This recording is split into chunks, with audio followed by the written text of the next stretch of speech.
Hey guys, I am Ibigandscary. I'm bringing you another StarCraft 2 replay, this time featuring Jim in the top left corner playing our red Zerg, and in the bottom right we have Ganjsmoker. I'm going to go with just Smoker for this guy. According to Dropbox, he is in Diamond. According to whoever posted this, both players are in Masters. So I'm going to assume that he's moved up from Diamond to Masters because Dropbox can be a little bit behind in the leagues. We're on Ohana, and this is a ZVZ, which means we're going to see some early aggression from one player or another, back and forth, you know, all that jazz. And then hopefully, if we're lucky, we'll see some upper macro play. I'm really excited about the changes to the late game Zerg that came about, you know, because the Burrow Ultralisk and then the Swarm hosts are really just going to change the way that this is going to be played out. Early extractor for Jim, so maybe some early tech out of him. It's really rare to see that before a pool, but we're right at the 10. He's saving up a lot of money. He's going to throw down a 10 pool, so that's going to be some early aggression out of Jim, which is rare on Ohana. The rush distance by ground is so incredibly long. I mean, you've got this huge pathway. It's very circuitous, and if you can send out an early drone and take that Zelnaga watchtower, or even a drone to scout, you can see that that push is coming much ahead of any of the Zerglings. But we don't see any drone coming out of Smoker, so he's going to let this pool go up before he's actually aware of it. Just binding with 2 harvesters off the extractor, he's going to have 100 gas by the time the pool pops, I think. It'll be a little bit behind that, but not by much. This timing's actually solid, which is why Jim is in Masters, because he knows exactly what it needs to be. Harvester count, though, still 10 harvesters to the 15. For Ganji, he's really just saving up enough money, getting up enough supplies so he can get out a huge swell of Zerglings, getting that first queen out underway too. Really cutting a ridiculous amount of probes. I mean, 14 to 11. On the other hand, Smoker's going more of an economy build, getting that 15 pool up, getting the hatchery started just a little bit behind it, so the pool's going to pop right before the hatchery. If you time this differently, you can usually throw the pool hatchery down first before the pool, and then they both finish at approximately the same time. Get both queens out at approximately the same time. Match up those drone injects. Just a little something to help out with the build. One of those things that masters do, basically, without even thinking about it, but it can be kind of tricky to time that. You know what I mean? Yeah, you know what I mean. Get an extractor, also get some tech out, and realizing that with the early economic build, he's going to have to get out some early defenses with that spawning pool. Already 6 Zerglings out on the field, but they're not moving out. They're waiting for that speed, as well as some extra Zerglings. Harvesters are still at 11 over 14. Still very much in the favor of Smoker, and remember that all that money that he could be spending on Zerglings has been spent down on this hatchery. So he's going to have a huge economic lead as long as the damage from these Zerglings isn't too impressive. But with 12 more Zerglings on the way, they're going to be absolutely surrounded. Everything that Smoker has, he's in a lot of trouble, actually. Without, you know, he never scouted anything. He didn't suicide an Overlord in. He won't see this huge swell of Zerglings, and then speed just now finishing. They're going to completely take Smoker by surprise, and this hatchery down here is in a lot of trouble. Good positioning for the queen, preventing that the run by into the probe line, the drone line, which would be disastrous. Was pulling everything back. I guess he's just going to give up the goat on the ramp. The Zerglings pushing up. They really don't want to engage within range of the spine crawler, but they do want to focus down the queen. Pulling back so that the getting the queen down at the natural, that's a much better idea. Get the queen there, get the hatchery. This is where the damage can really be done safely, forcing just the slow Zerglings to engage with the fast Zerglings. A really nice run by with the surround, using the speed of the Zerglings to his advantage. Unfortunately, a concave at the top, kind of making it so that Jim's superior numbers are a bit of a deficit there.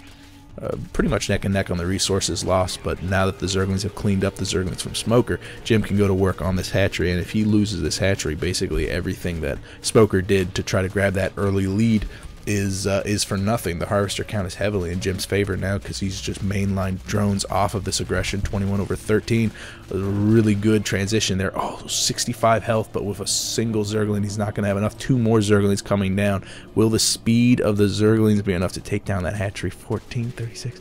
Look at that micro running around with the extra speed. Oh, a nice split from Smoker, bringing his Zerglings on the other side, but it wasn't enough to save the hatchery. If he had moved down one of his extra queens, he had 2 down to support once he had taken down only 1 or 2 of those those Zerglings left. That queen definitely could have saved that hatchery, and he's got to be beating himself up over that. Don't beat yourself up over that, Smoker. Jim did a fantastic push. Now you got a Baneling nest up. You'll be able to protect that place. You should move your spine crawler down to protect your expansion and get that expansion because you're behind on harvesters. Oh, wow, pretty much neck and neck. What happened to that? Oh, I guess he spent a couple of... he went from 21 to 19, so I was wondering if he lost a couple, but no, he's just thrown down a Roach Warren and a spine for his own. 2 spines, really. He's probably going to be thinking about some counter aggression coming out of Smoker, but Smoker is absolutely reeling.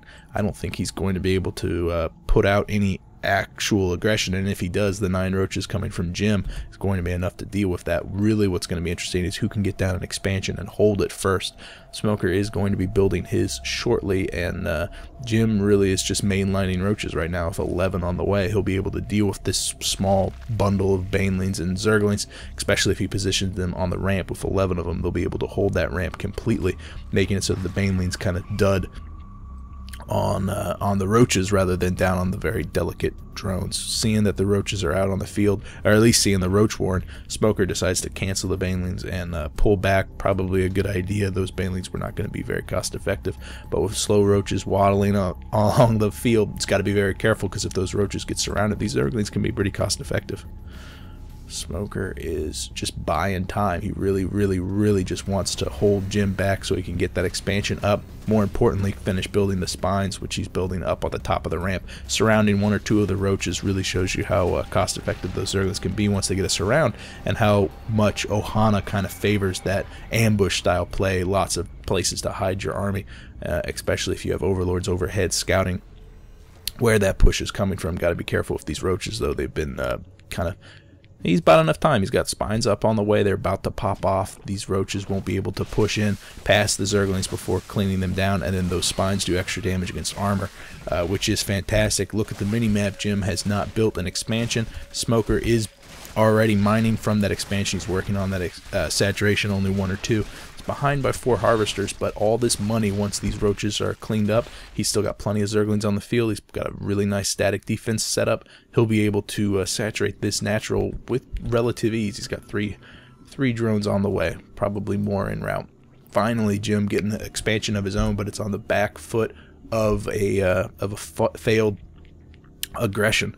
So a little bit of a run by from the Zerglings. They'll get cleaned up, 2 spines and a queen to protect the drones. Maybe they'll be able to take out a single drone. Oh no, doing the stop hold position, but not close to the minerals, not close to the hatchery, so they don't do any damage. Did they even take down 1? No, they didn't even take down 1. Poor little boy. Poor fellas. Poor fellas. Oh, another run by. Those Zerglings are going to force that cancel on the hatchery. Really good play there from Smoker, pulling back the slow roaches into the main base of Jim, so that he could bring in another wave of Zerglings and take down the hatchery there. And, you know, taking that hatchery down will allow him, every one of these drones is 100% of the lead for Smoker. He really needs to work on his saturation. He's behind on the saturation, but them harvesting down at a secondary expansion, not harvesting off of 2 gas, he's going to have more minerals.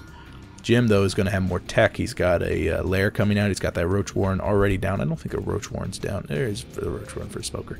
But he also has Banelings. But he doesn't have a lot of high tech. He hasn't taken that second gas. He doesn't have...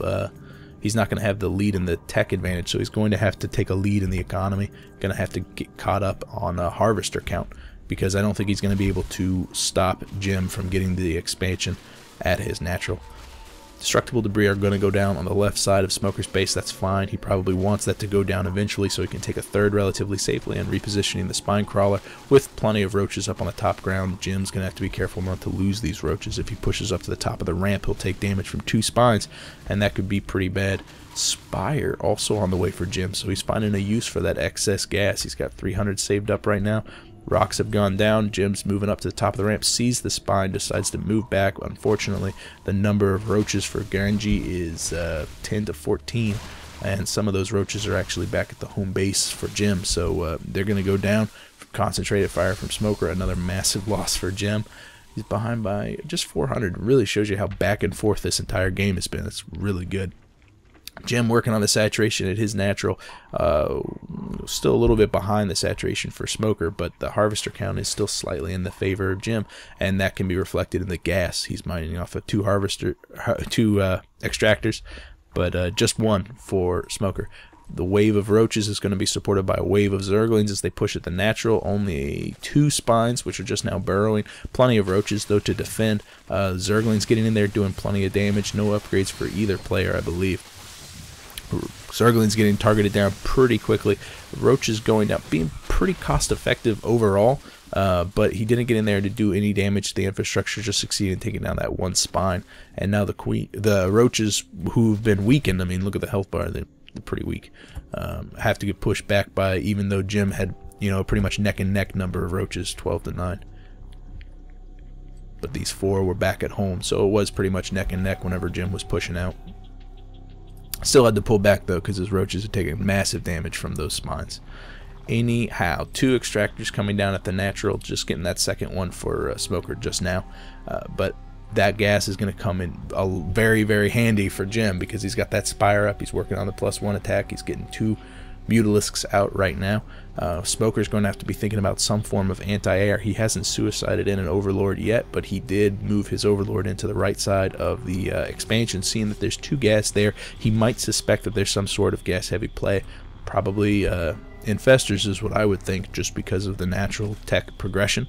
But if Smoker is playing with his eyes open, he might consider moving in this Overseer, which he's morphing just to the right, get a better idea of what type of tech is coming out. Could be that he's going to throw down some Hydras.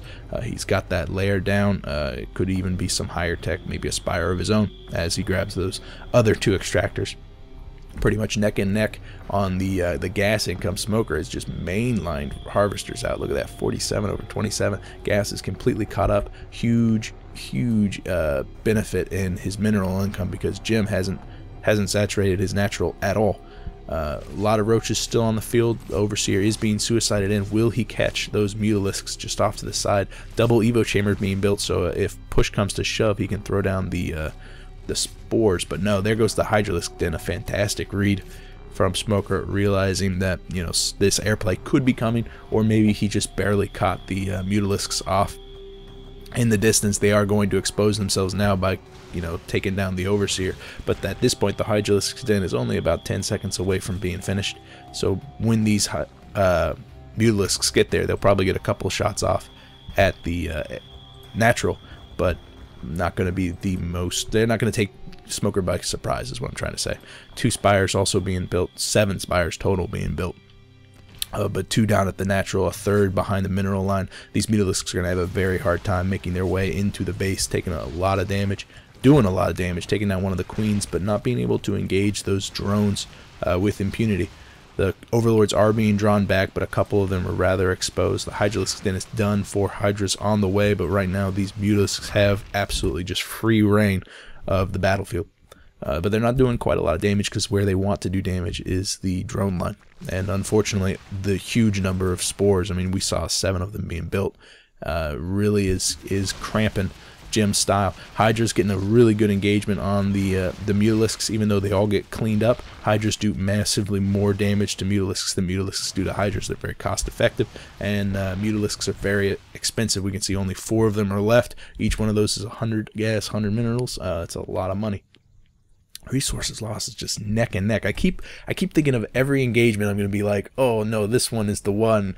Now he's massively in the lead, or now he's massively behind. No, it's just absolutely neck and neck, because both players are playing very passively. Neither one is grabbing that 3rd yet. Jim is just working on his different tech, getting the mutas out, making his force very mobile. But Smoker is working on this death ball of roaches and hydras, which are just so hard to kill unless you have infestors out, and those infestors have to score some fungals on the hydras, and you got a very good flank with the zerglings on those hydras because they're so delicate. Smoker is getting that 3rd out. It's working towards that in-game composition. I hope we'll see some upgrades. Yeah, here we go, 1-on-1. Going for range, but with 4 infestors on the way for Jim. I think Jim is more relying on tech, and Smoker just brute force and a lot of lower tier units. Those mutas are flying out, probably going to be checking out the 3rd, because he knows the natural is very well defended. And remember, these spores are mobile. This spore here could definitely just reposition down at the natural, or the 3rd, and supply some much needed air defense there. whenever the Hydras decide to move out, because they're still so very slow on creep. That upgrade won't come until Hot of the Swarm. Creep spread's okay too, but remember the creep spread's going to be directly benefiting Smoker, because Mutas don't really use that creep spread. Hydras really do, and so the Hydra's ability to reposition underneath the Mutas is going to be reliant upon the creep spread. So pay close attention to when Smoker decides, if he decides to move off the creep, because the second he does, Jim's going to have an opening with his Mutas to sweep in, probably poke at that third, which is just a little bit exposed. Infestors are out on the field. Pathogen glands just now being started for Smoker, so his infestors are going to be a little bit more delayed for infestors in this army, but no Hydras. So the Hydras and Roaches are going to melt through the Zerglings pretty quickly and then go to work on the Roaches, but really what it's going to come down to is, will those Mutalisks draw the fire from the Hydras, allowing the infestors to plant down some massive fungal growths on this really balled up army of Smoker? Or will Jim get caught as he kind of pushes down into this third? Remember, this is the only way in and out. And if Smoker, who's 140 over 116, engages Jim and captures him, yeah, this third's going to go down. A lot of these drones are going to go down. It's a pretty big loss for Smoker, so he's going to have to do something. Here comes Smoker's army from the north. It looks like Jim is caught in the third. Nice fungal growth, two of them on Smoker's army, but all of a sudden Smoker has a really good concave. The Hydras are going to absolute town. All the infestors fall. The Mutalisks really not paying for themselves, and the Roaches get just cut down by Smoker. Really good game. I feel like Jim it was kind of ballsy for Jim to go for that early 10 pool, and he did quite a lot of damage with that, but he didn't expand nearly as fast, and when he did expand, he let that go down and just never really got back into the game. He relied too much on that high-tech stuff. Excellent scouting by Smoker. Warned him about those Mutas. If those Mutas had gone unscouted, that would have been a game-ending match, but a little bit ballsy with that push. I think Jim was feeling like he needed to get an advantage by pushing down into that third, but the end result was he just overextended himself and ended up losing quite an expensive army that he couldn't afford to remacro off of. Guys, that's it for me. If you have a game you want me to cast, you could PM me here or on Reddit. One way or another, I'll see you guys later. I am Ibigandscary.